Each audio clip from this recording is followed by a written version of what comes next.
Hail Internet, it's Matt here for the Dork Lords. If you're new to the channel, welcome. We talk about all manner of dorkly things here, so whether it's sci-fi, fantasy, superheroes, we probably have a playlist about it. Feel free to check us out. Today is another in our Dork Lord of the Rings series. Before we get to today's topic, thought I would just throw in some Amazon series news.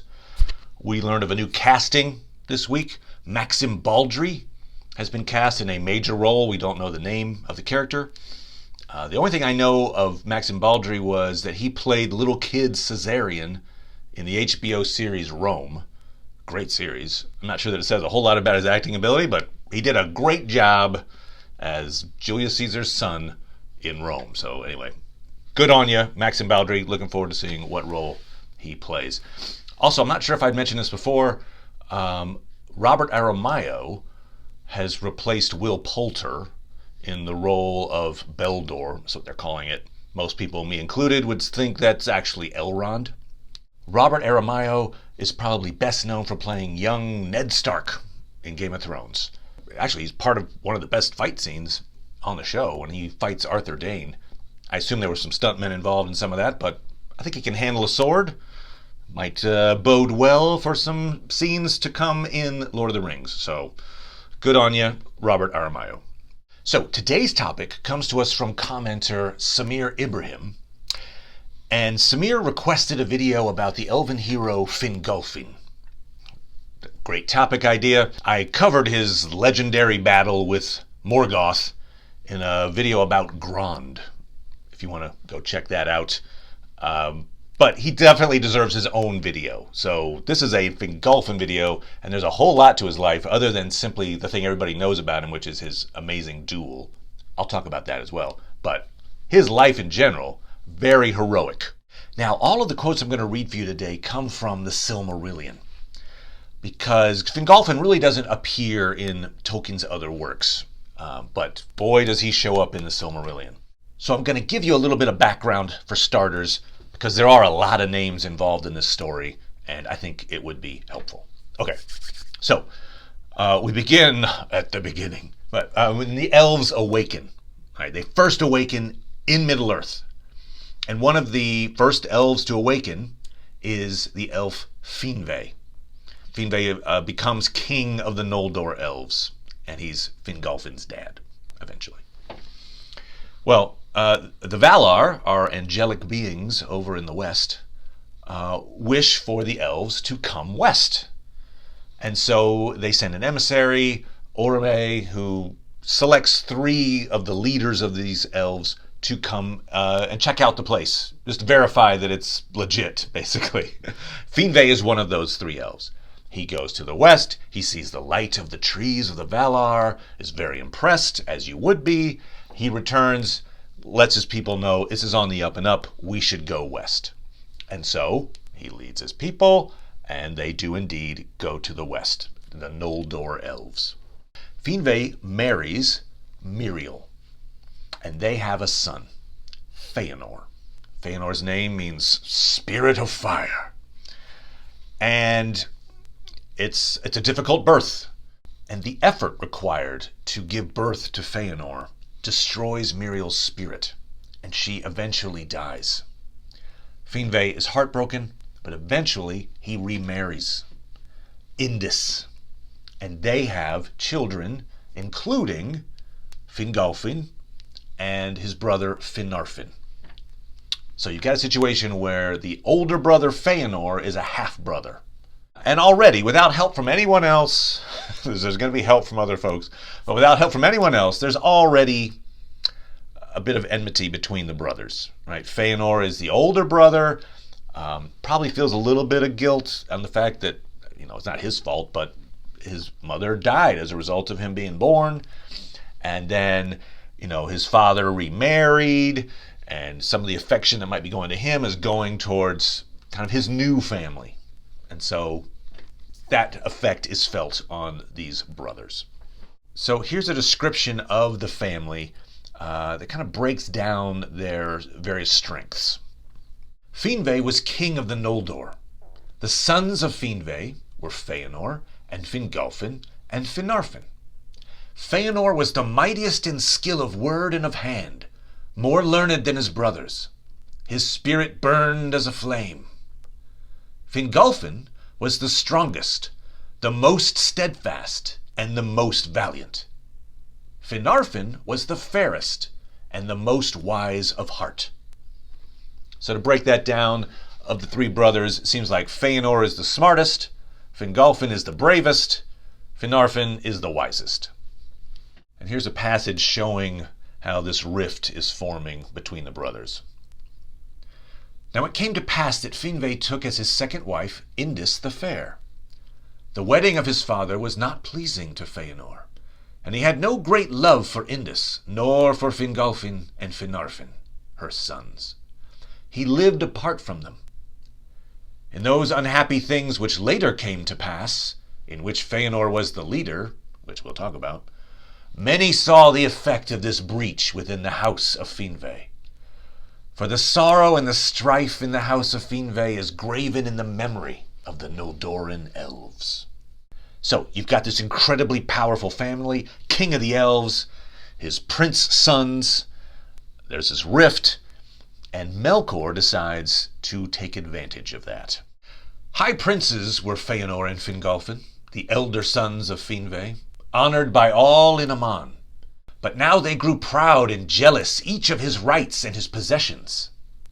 Then Melkor set new lies abroad in Eldamar, and whispers came to Feanor that Fingolfin and his sons were plotting to usurp the leadership of Finwë and of the elder line of Feanor, and to supplant them by the leave of the Valar.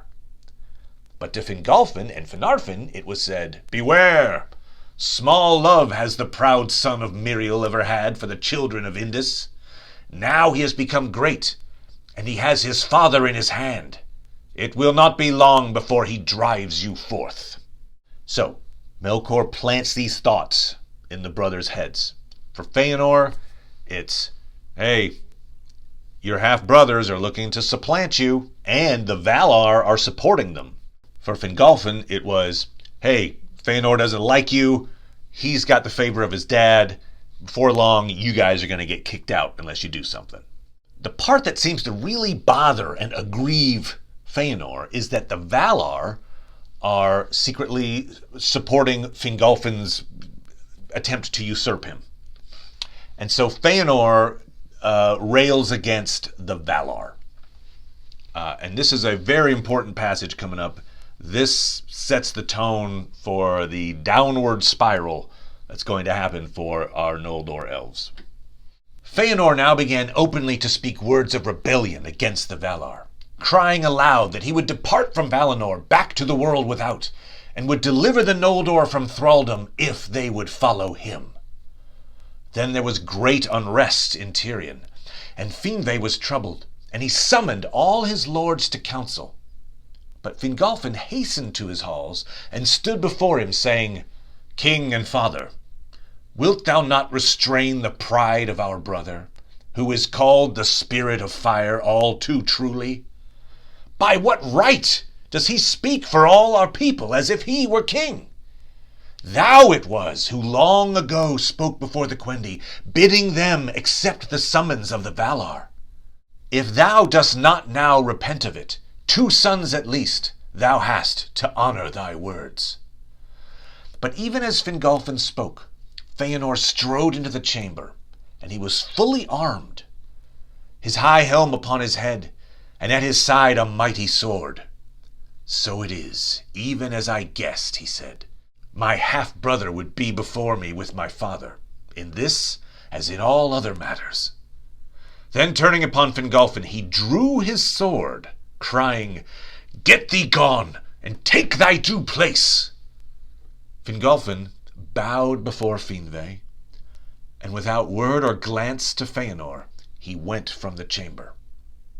But Feanor followed him, and at the door of the king's house he stayed him, and at the point of his bright sword he set against Fingolfin's breast.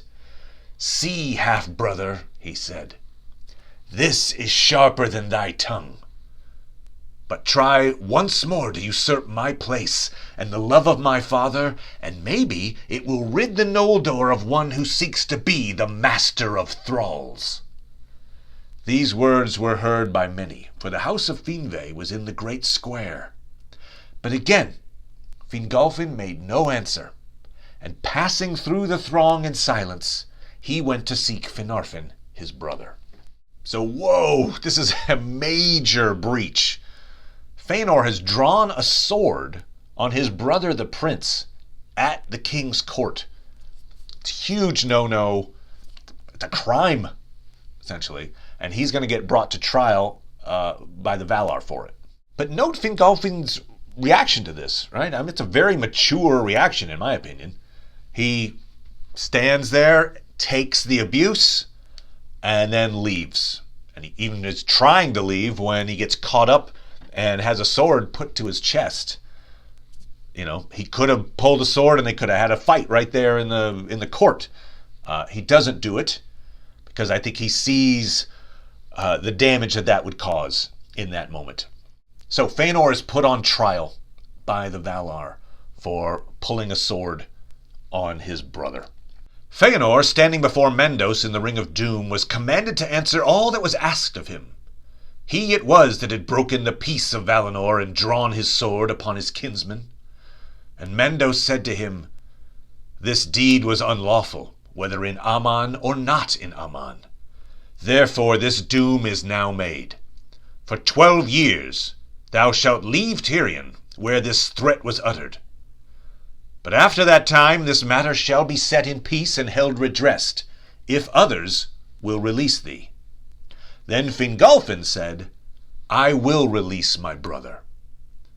But Fanor spoke no word in answer, standing silent before the Valar. Then he turned and left the council, and departed from Valmar. With him into banishment went his 7 sons, and northward in Valinor they made a strong place and treasury in the hills. Hither also came Finve the king, because of the love that he bore to Feanor. And Fingolfin ruled the Noldor in Tirion.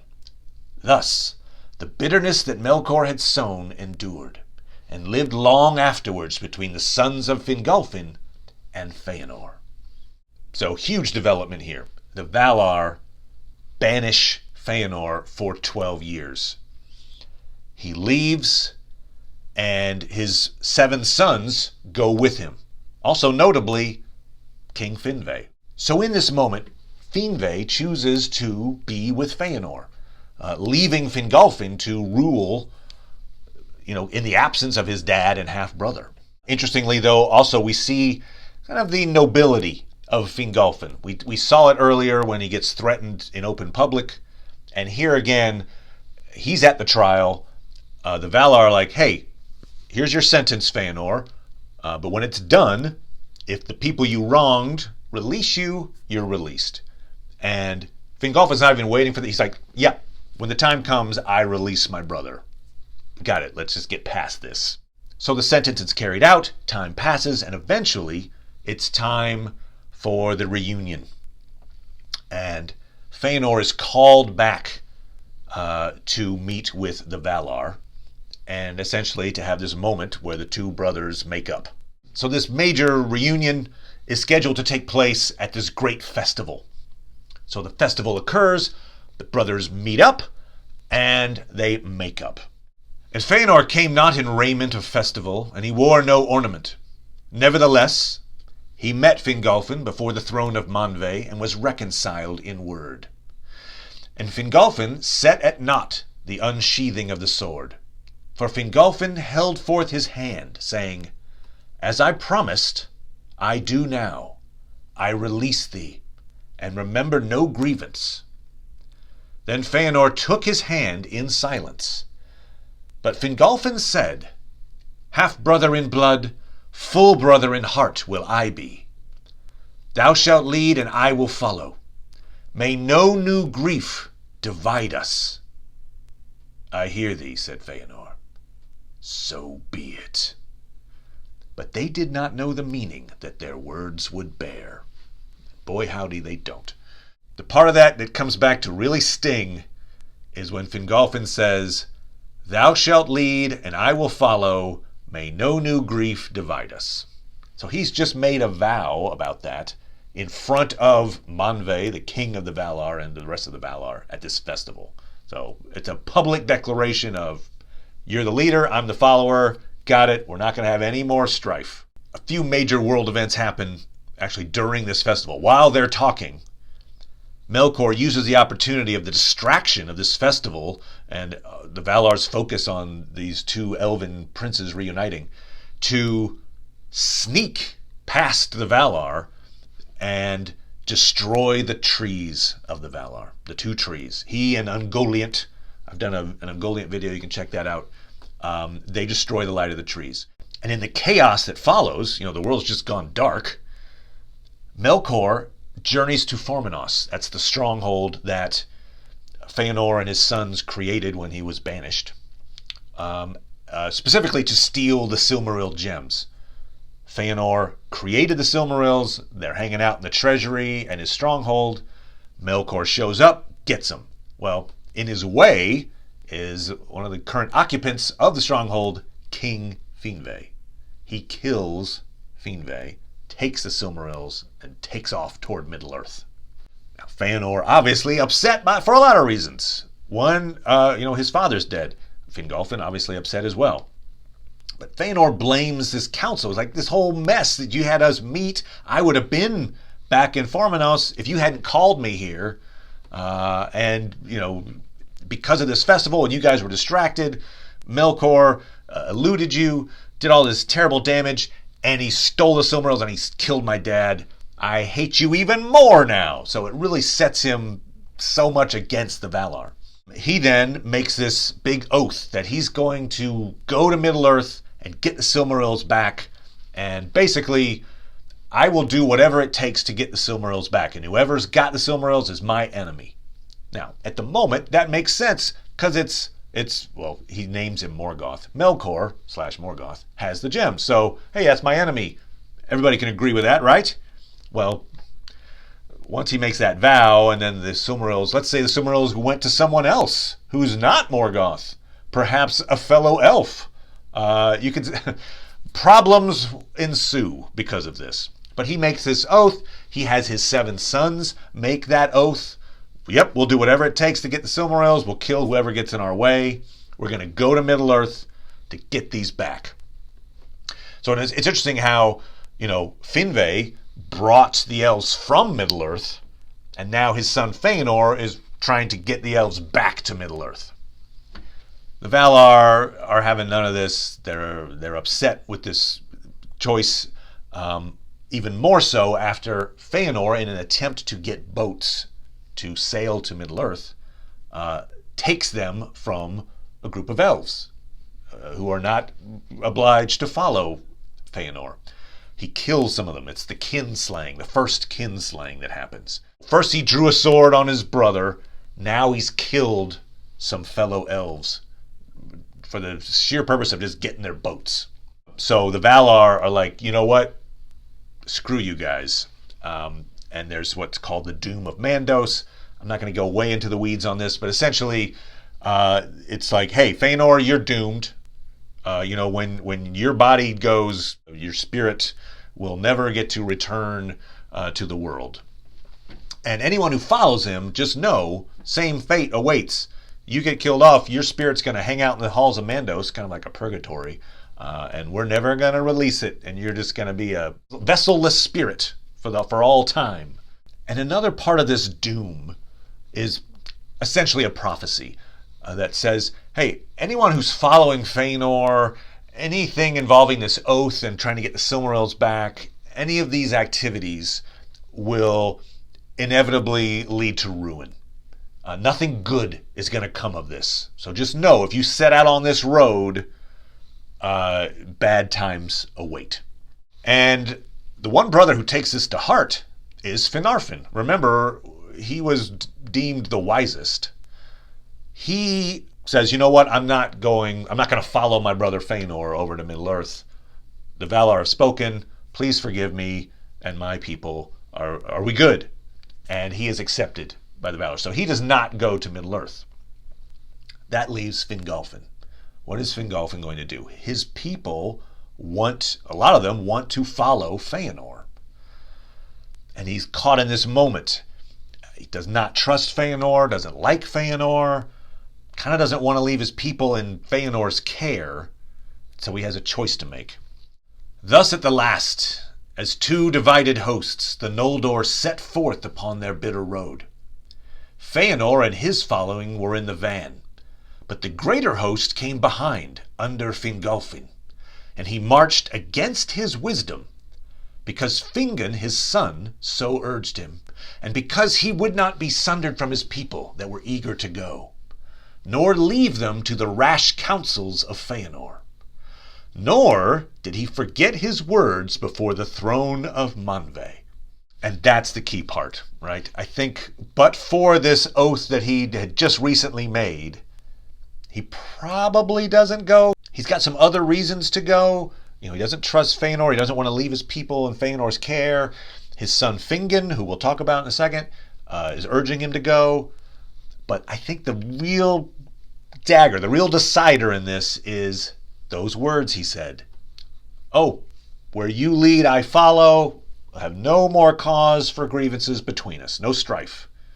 He had just made this pledge, to the Valar about that. And so, to honor that against his wisdom, he sets off with Fanor. So the journey has hardly begun before Fanor tries to screw over Fingolfin. In the middle of the night, he basically steals the boats and sails off to Middle-earth, leaving Fingolfin and his people behind. Already the fear of treachery was awake among the Noldor. Therefore it came into the hearts of Feanor and his sons to seize all the ships and depart suddenly. For they had retained the mastery of the fleet since the Battle of the Haven, and it was manned only by those who had fought there and were bound to Feanor. And Feanor slipped away secretly with all whom he deemed true to him, and went aboard, and put out to sea, and left Fingolfin. Then Fingolfin, seeing that Fanor had left him to perish, or return in shame to Valinor, was filled with bitterness. But he desired now, as ever before, to come by some way to Middle-earth, and meet Feanor again. And he and his host wandered long in misery, but their valor and endurance grew with hardship. Led by Fingolfin and his sons, and by Finrod and Galadriel, she plays a part in this, they dared to pass into the bitterest north, and finding no other way, they endured at last the terror of the Helcarax and the cruel hills of ice. Few of the deeds of the Noldor thereafter surpassed that desperate crossing in hardihood or woe. There Elenve, the wife of Turgon, was lost, and many others perished also. And it was with a lessened host that Fingolfin set foot at last upon the outer lands. Small love for Feanor or his sons had those that marched at last behind him, and blew their trumpets in Middle-earth at the first rising of the moon. So this is a story in and of itself. It's a classic hero's journey. Fingolfin decides to lead his people through what's called the grinding ice, the Helcarax. It's this incredibly dangerous frozen wasteland. Glaciers, the ice is constantly shifting, probably people falling through the ice, being crushed by the ice. It's freezing cold, hypothermia, and many die along the way. When they finally reach the shores of Middle-earth, it's on the day of the first moon. So it's the years of the sun and the moon have just begun as Fingolfin arrives in Middle-earth. I should mention Fingolfin's wife, Anire. She's not really mentioned in the first drafts of the Silmarillion. She's only mentioned later. And what's described about her is that she does not make the journey to Middle-earth. She actually stays behind, listens to the Valar, and does not go. So that's got to be a big moment there, right? Where Fingolfin has to leave his wife behind. But her choice keeps her alive, she and Finarfin. Because, as I mentioned, this doom of Mandos basically violently kills almost everybody in Fingolfin's family. Also, because the doom of Mandos affected Feanor, Fanor is dead by the time Fingolfin arrives. So he never gets to have that meeting that he wanted. He's like, the whole time he's marching across the Helcarax, it's like, revenge, revenge. And he wants this big meeting. It doesn't happen because Fanor has been killed by Gothmog, Lord of the Balrogs. Just to run through the members of Fingolfin's family that get violently killed. Well, Fingolfin, we're about to talk about, gets killed by Morgoth. It mismentioned Elenve. That's the wife of Fingolfin's son, Turgon. She dies somehow with the passage through this ice, either hypothermia or crushed by ice. Her husband, Turgon, son of Fingolfin, died when a tower falls on him during the fall of Gondolin. The son Fingon, we've mentioned him already, he is also killed by Gothmog, Lord of Balrogs, in the Battle of Unnumbered Tears. Fingolfin has a daughter, Eärethel. She is killed by a poisoned javelin thrown by her husband, Eöl the Dark Elf. I've done a video on that.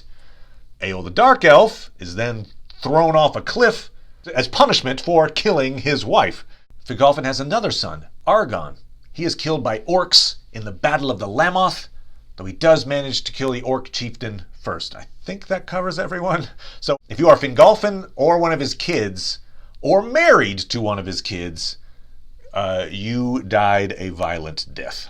And whether all those deaths are connected to the doom of Mandos or not, you can see how this prophecy kind of came to pass. This moment where Fingolfin felt that he had to follow Feanor despite the warnings of the Valar, it doomed not only himself, but also a bunch of people he cared about. Now here's a great moment in Fingolfin's history where he has just arrived at Middle-earth in the first moon. So the first sunrise follows the first moon, and as that sun rises, the first thing he does is he goes up to Angband and he knocks on the door. Where are you, Morgoth? I'll read the passage for that. But as the host of Fingolfin marched into Mithrim, the sun rose, flaming in the west. And Fingolfin unfurled his blue and silver banners and blew his horns, and flowers sprang beneath his marching feet, and the ages of the stars were ended. At the uprising of the great light, the servants of Morgoth fled into Angband, and Fingolfin passed unopposed, while his foes hid beneath the earth. Then the elves smote upon the gates of Angband, and the challenge of their trumpets shook the towers of Thangorodrim. So he's there, he's making the challenge. Morgoth does not answer. They wait, nothing happens. And Fingolfin realizes in this moment that he doesn't have the force yet to lay siege to Melkor's fortress. So they knock, they wait, nothing happens, they leave. Now a few positive things start happening here. This is the window of good times for Fingolfin. One of the things that happens is that one of the sons of Feanor, Maethros, is captured by Morgoth, and he's hung up on the cliffs of Thangorodrim. That's not a good thing, but Fingolfin's son Fingon saves Maethros' life, and in so doing heals some of the rift between the sons of Feanor and the sons of Fingolfin. Maethros, in gratitude for this, basically acknowledges that Fingolfin should be the undisputed king of the elves in this moment. His brothers are not so sure, but Maethros gives a stamp of approval. Yep, our king should be Fingolfin. He's the next oldest brother. Fanor has passed away.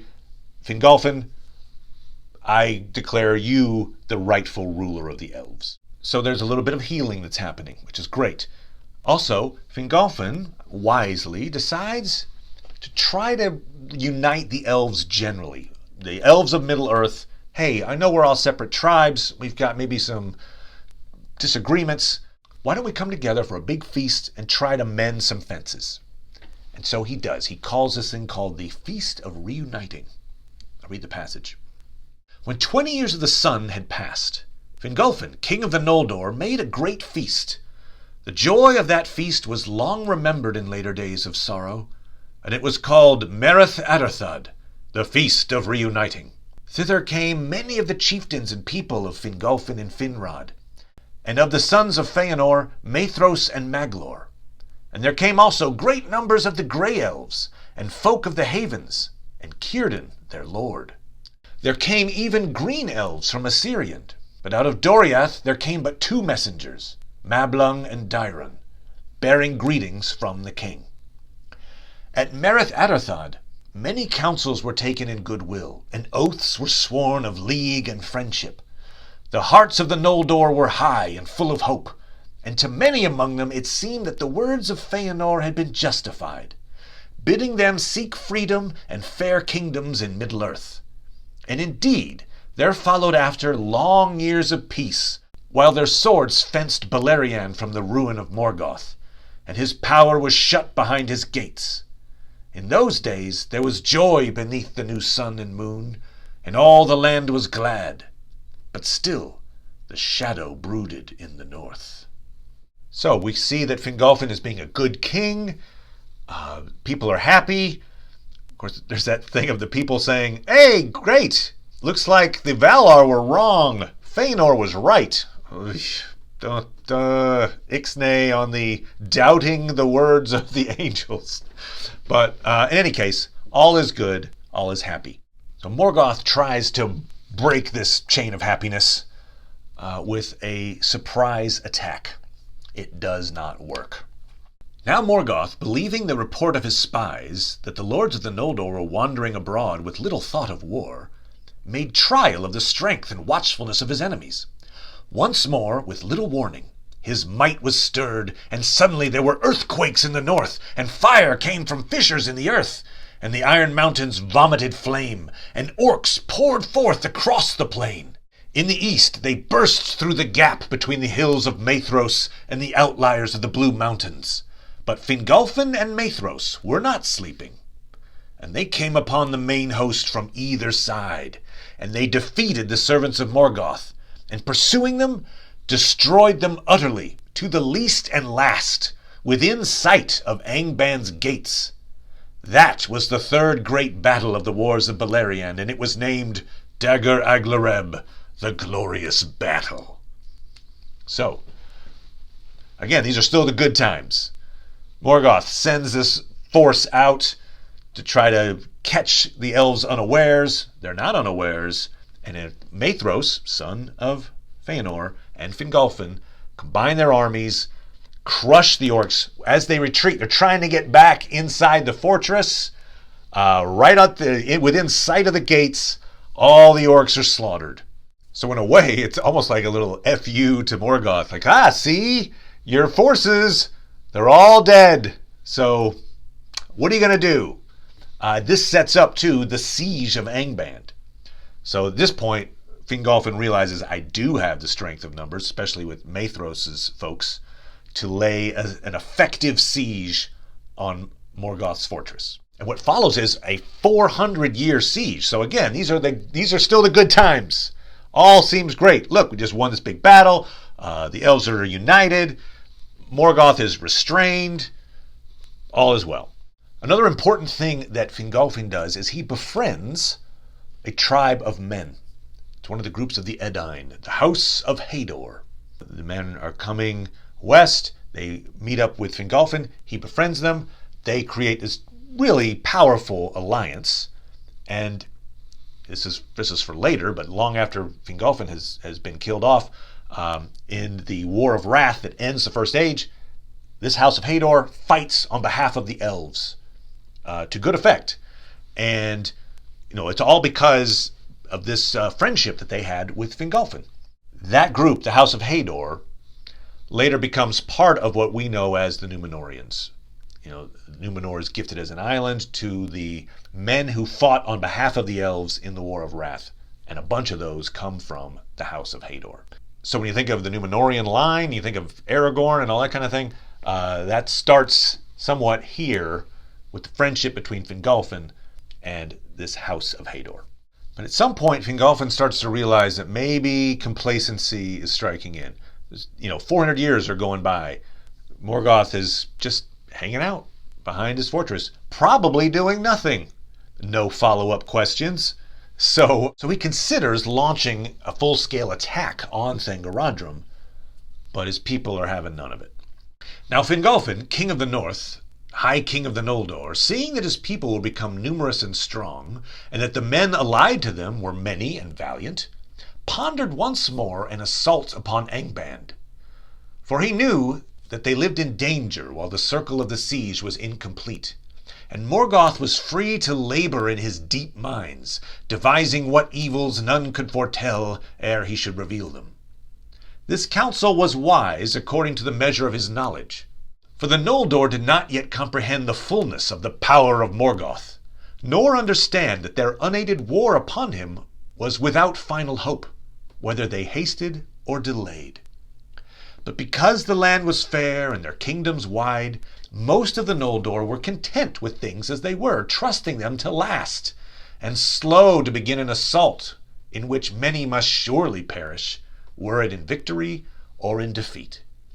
Thus, the designs of Fingolfin came to naught, and the land had peace yet for a while. But, being then 400 years and 55 since the coming of Fingolfin, the evil befell that he had long dreaded, and yet more dire and sudden than his darkest fear. For Morgoth had long prepared his force in secret, while ever the malice of his heart grew greater, and his hatred of the Noldor more bitter. And he desired not only to end his foes, but to destroy also and defile the lands that they had taken and made fair. And it is said that his hate overcame his counsel, so that if he had but endured to wait longer, until his designs were full, then the Noldor would have perished utterly. But on his part he esteemed too lightly the valor of the elves, and of men he took yet no account. So this is referring to the Dagor Bragollach, the Battle of Sudden Flame, when Morgoth unleashes hell on the elves. Interesting there, those last couple of lines say that his eagerness, his hatred for the elves made him act quicker than perhaps was more prudent. And if he waited a little bit longer to consolidate his forces, he would have actually destroyed them utterly. And it notes that he took too lightly the valor of the elves, and of men he took yet no account. So he completely dismisses, like, oh, humans, I'll take care of those guys. And so obviously that comes back to bite him later. So we see that Fingolfin was proven right. These are the bad times. He sees his people and his lands in terrible peril, death, destruction all around him. And in some ways, he snaps. It breaks him. Now news came to Hithlum that Dorthonion was lost, and the sons of Fanor were driven from their lands. Then Fingolfin beheld, as it seemed to him, the utter ruin of the Noldor, and the defeat beyond redress of all their houses. And filled with wrath and despair, he mounted upon his great horse and rode forth alone, and none might restrain him. And all that beheld his onset fled, for a great madness of rage was upon him. Thus he came alone to Angband's gates, and he sounded his horn, and smote once more upon the brazen doors, and challenged Morgoth to come forth to single combat. And Morgoth came. Great line. That was the last time in those wars that he, Morgoth, passed the doors of his stronghold. And it is said that he took not the challenge willingly, for though his might was greatest of all things in this world, alone of the Valar he knew fear. But he could not now deny the challenge before the face of his captains. For the rocks rang with the shrill music of Fingolfin's horn, and his voice came keen and clear down into the depths of Angband. And Fingolfin named Morgoth Craven, and Lord of Slaves.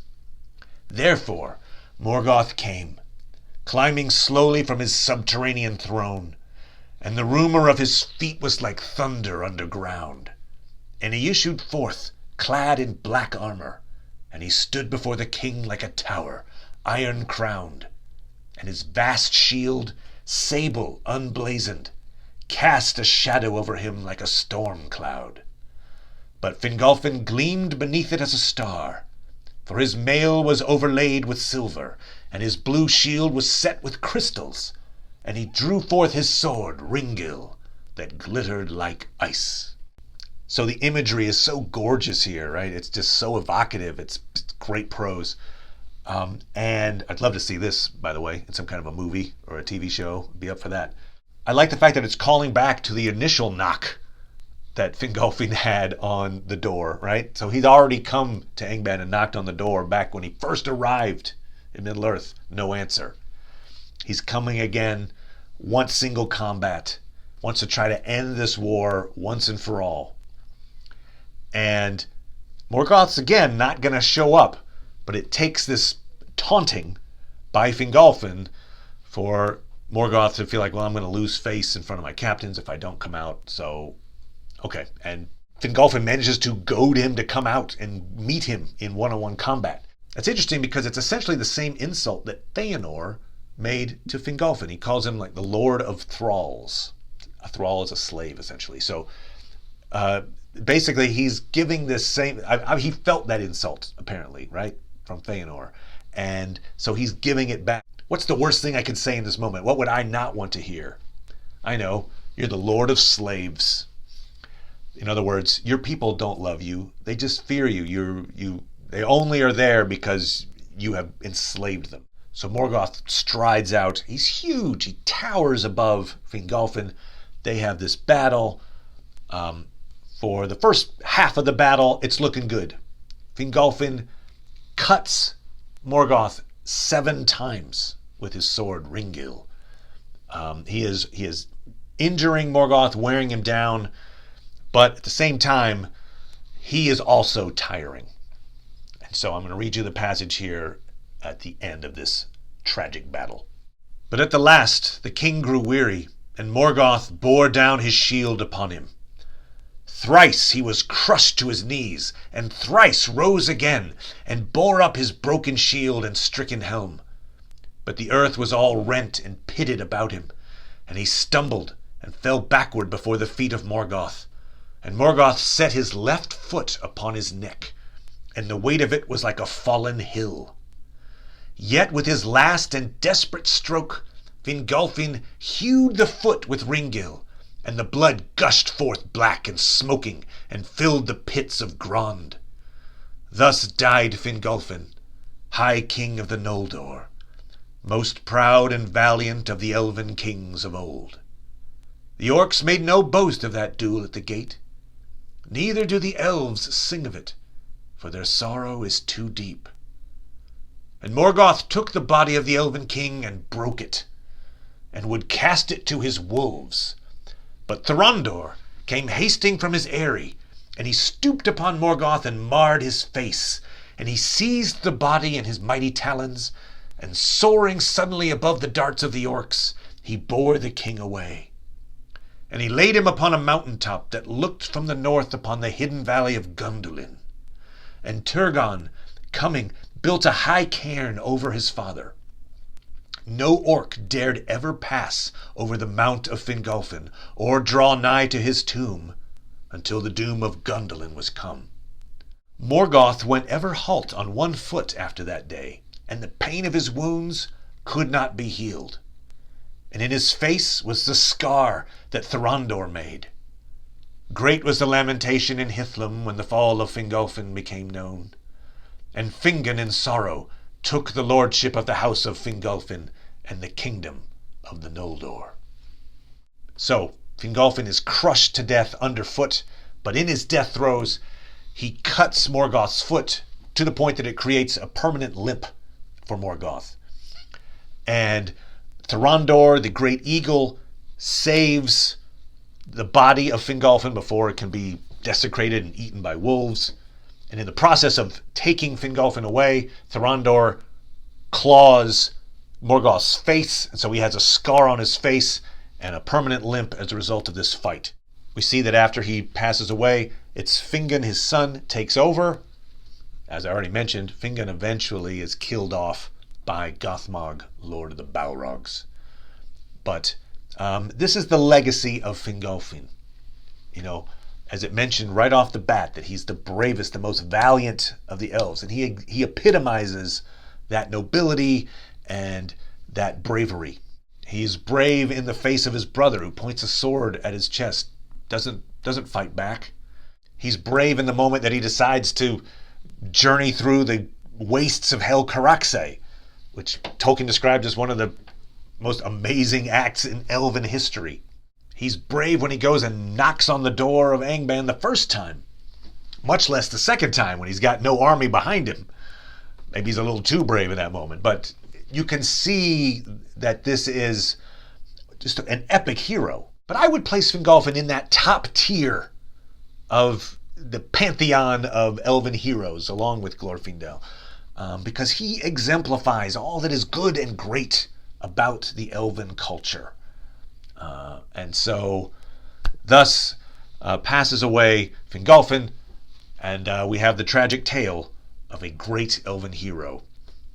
Samir, I hope that answers your question. If you've got a topic for a video you'd like me to do, put it in the comments. Be happy to do a video about a topic of your choosing. Thanks so much, everybody, and we'll talk to you next time. Bye!